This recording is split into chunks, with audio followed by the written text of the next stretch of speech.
Rome, à l'origine modeste cité d'Italie, finit par dominer l'ensemble de la Méditerranée.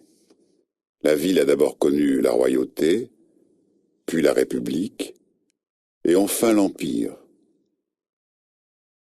De -753 à -509, Rome est gouvernée par des rois.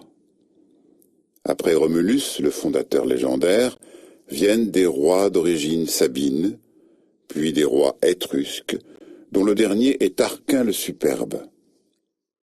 Sous la République, la ville est gouvernée par le Sénat, aux mains des patriciens, et par 2 consuls élus chaque année. Rome s'agrandit peu à peu en luttant contre ses voisins, les Latins et les Étrusques, puis en occupant le sud de la péninsule où les Grecs ont fondé de nombreuses colonies. Au cours des guerres puniques, Rome combat Carthage et s'approprie progressivement ses territoires en Méditerranée occidentale. La ville est prise et totalement détruite en -146. À l'ouest, Rome pénètre en Gaule méridionale et s'empare d'une large partie de l'Espagne. À l'est, elle occupe la Macédoine et la Grèce, puis le royaume de Pergame. Rome contrôle désormais la plupart des rivages nord-méditerranéens. Au cours du 1er siècle, avant notre ère, les déséquilibres sociaux sont à l'origine de graves troubles en Italie, tandis que la poursuite des conquêtes permet aux généraux de cumuler pouvoir militaire et pouvoir politique. Le plus célèbre d'entre eux est Jules César. Il conquiert les Gaules et s'impose à Rome avec le titre de dictateur à vie, avant d'être assassiné en -44. Son fils adoptif, Octave, fonde l'Empire et prend le nom d'Auguste. Son long règne est marqué pour les Romains par le retour à la paix civile. Au plan extérieur, Auguste poursuit la politique de conquête, mais plusieurs échecs en Germanie le conduisent à fixer les frontières de l'Empire aux grands fleuves, Rhin, Danube, Euphrate. Quelques extensions supplémentaires de l'Empire interviennent dans le courant du 1er siècle de notre ère, en Grande-Bretagne, en Thrace, en Cappadoce et en Maurétanie. Les dernières grandes guerres de conquête sont entreprises par l'empereur Trajan au début du IIe siècle, contre les Daces au nord du Danube, puis contre les Parthes en Arménie et en Mésopotamie.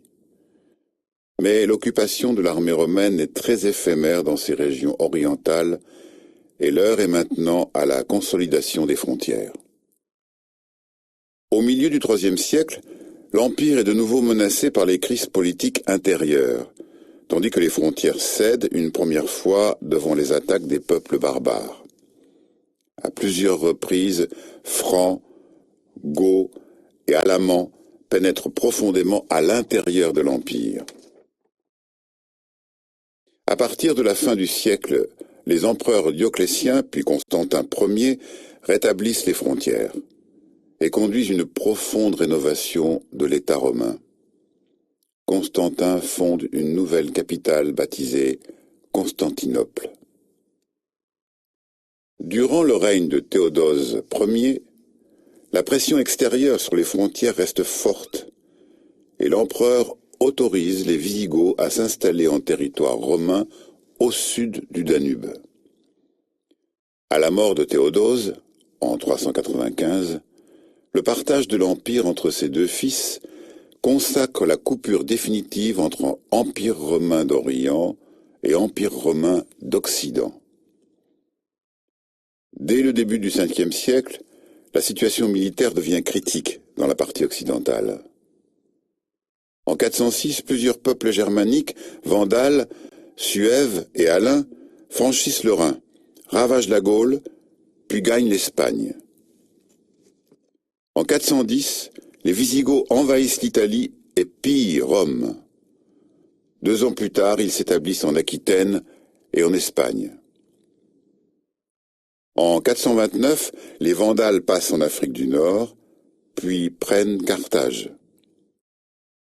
Le dernier empereur, Romulus Augustule, est déposé par Odoacre, le chef des Goths, en 476, ce qui consacre la fin de l'Empire romain d'Occident.